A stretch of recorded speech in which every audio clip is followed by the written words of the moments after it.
Welcome to session 4. So far, we have seen that there are three main costs involved in producing a product. They are materials, labor, and overheads. We will see each of these in detail in coming lectures. In this lecture, we will concentrate on materials. What are materials? Materials refer to raw materials which went into the production of finished goods. In our example, for Finger Foods Limited, raw materials were potatoes, oil, and some spice powders.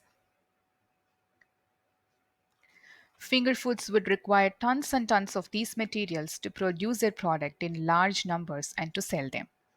So it has to invest lots and lots of money in buying them and stocking them. Next comes the question, the quality of raw materials the company should be buying.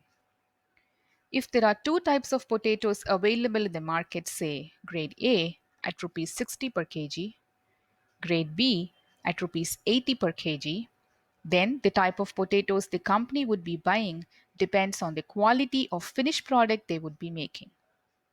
It is a call which has to be taken by the company. Next comes the question, at what price the company should be buying the raw materials?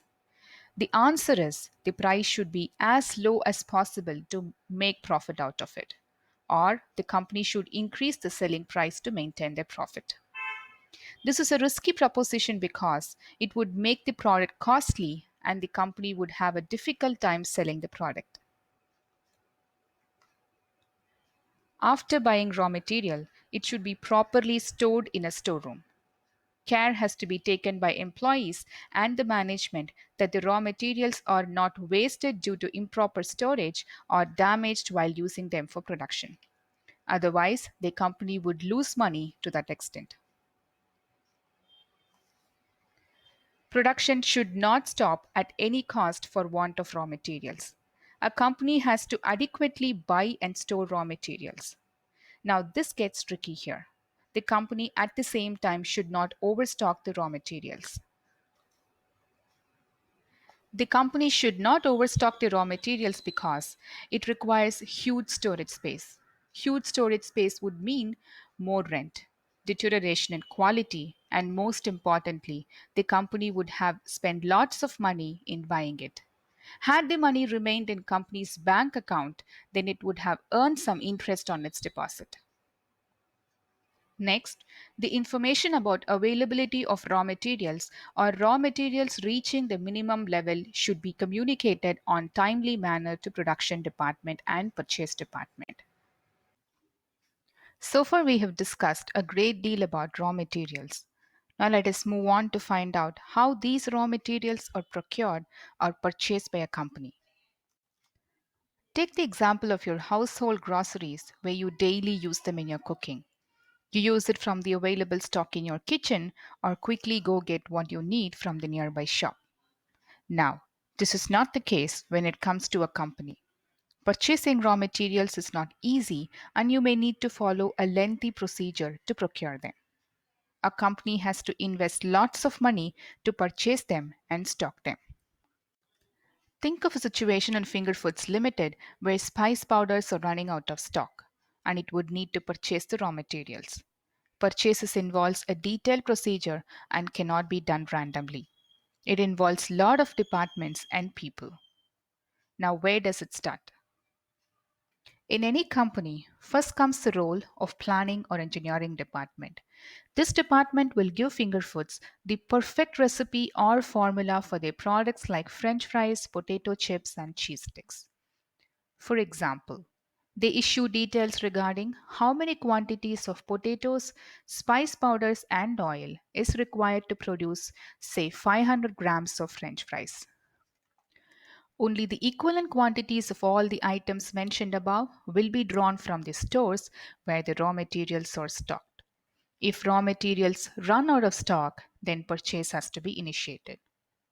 Hence, any deviation from standard quantities, that is, asking for more spice powders or potatoes for, say, 500 grams of French fries, can be easily questioned based on the standards mentioned by the planning department. Planning department usually mentions the standard in a document, and this document can be used as a reference or proof by many departments, including production and stores department. And this document is called BOM. BOM contains details like code number. A code number is a unique code assigned to each product. This is used to identify the product and to avoid confusion.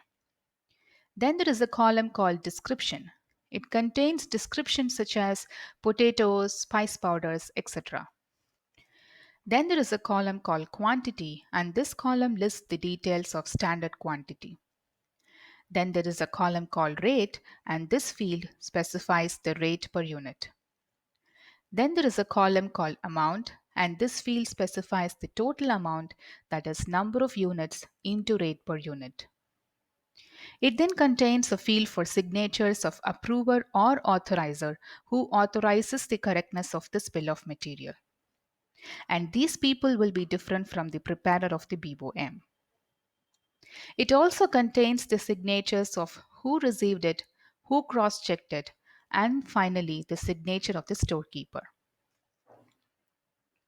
Bill of materials is usually issued as 4 copies. The first copy is sent to the production department. The second copy is sent to the stores. The third copy is sent to the cost accounting department. And the original copy or the fourth copy is retained by the planning department. It is used by the production department to calculate how much of potatoes or spice powders it would request from stores to produce, say, 100 units of French fries, and you know where 1 unit is equal to 500 grams of French fries. Then it is used by the stores department to check and issue materials which is being stocked up to production department based on their request. BOM is also used by stores department to create a purchase requisition, that is a request to purchase department to initiate purchase for required quantities of raw materials.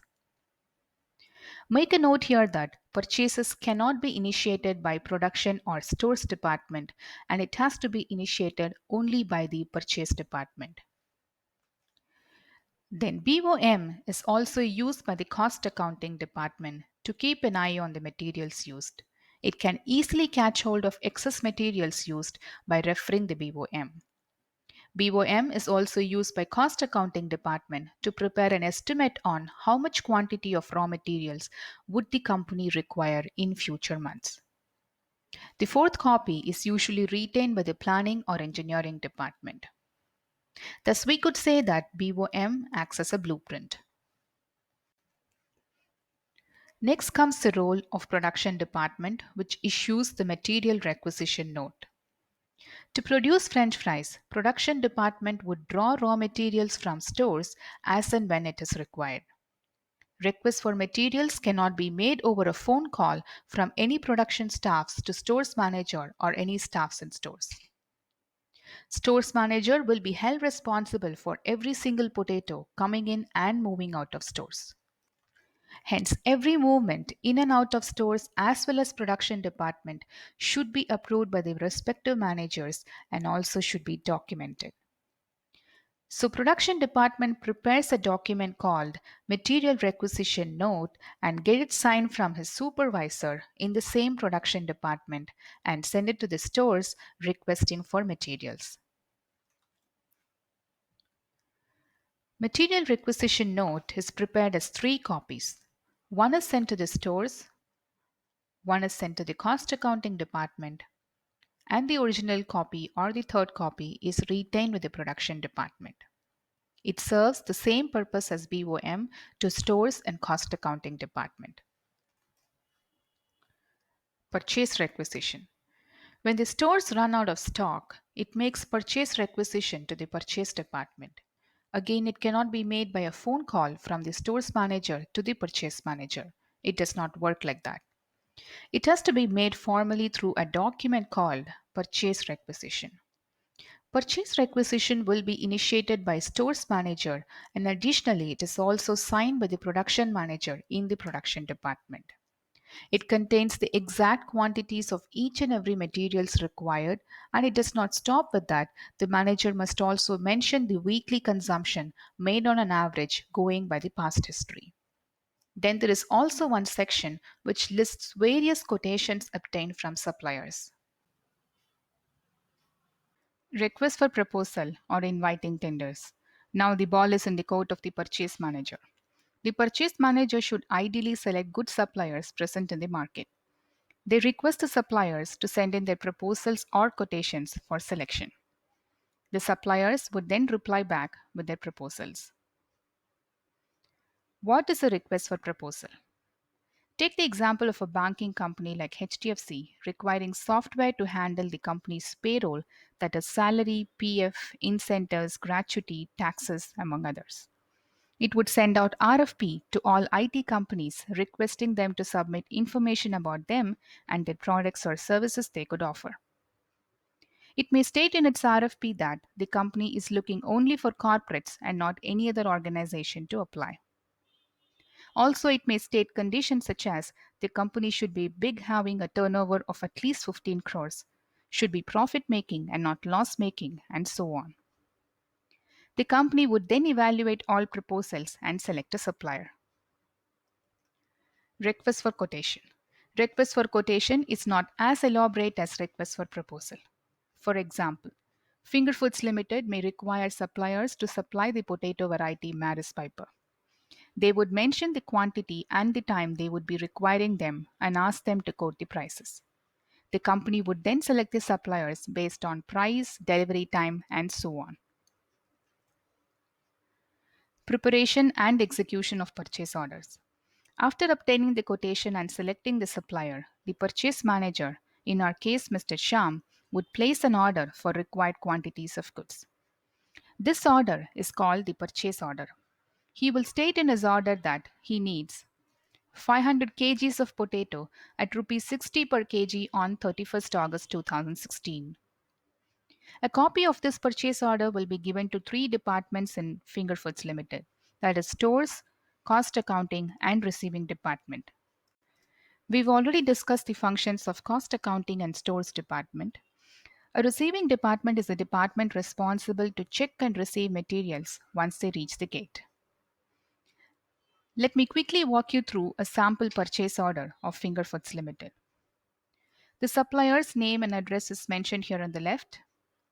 In the right, it has PO number. PO number, which is the unique number given to each purchase order. Unique numbers are usually given to these documents to quickly trace it. Then there is a date and reference number and credit terms.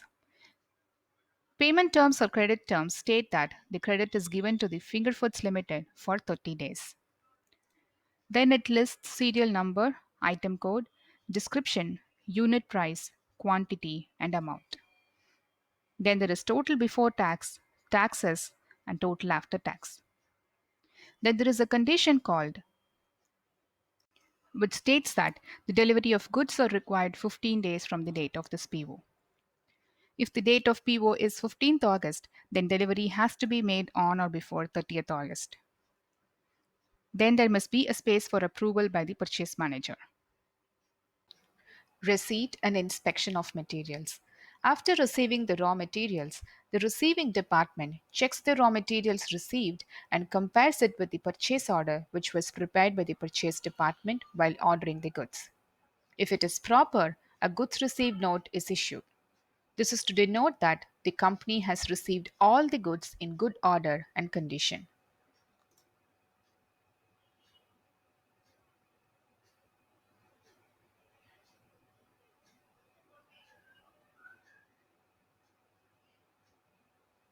If in some case materials are found to be damaged or different than what was mentioned in the PO, then they are returned back to the supplier with a slip of paper called Materials Return Note.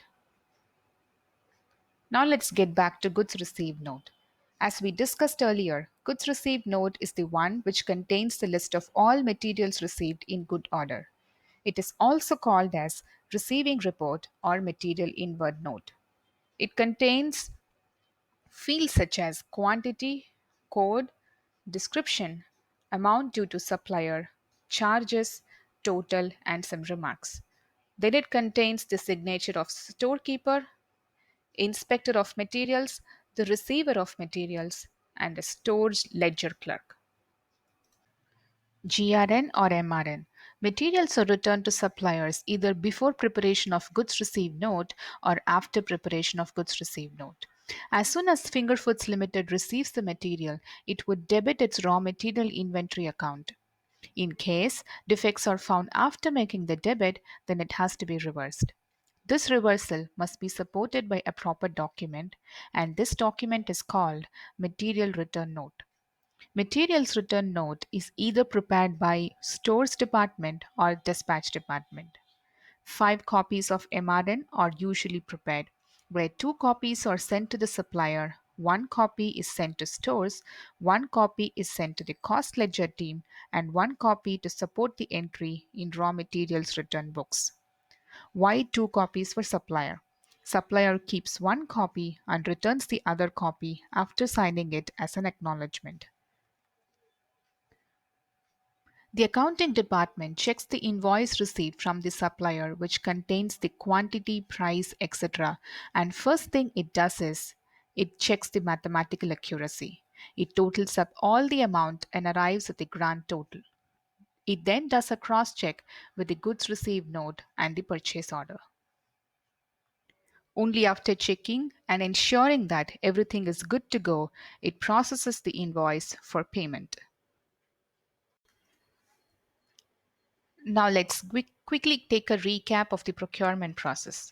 First is the role of engineering or planning department, which specifies the exact quantity of raw materials required to produce an X amount of finished goods. Second comes the role of production department, which requests for goods from stores through a document called Materials Requisition Note.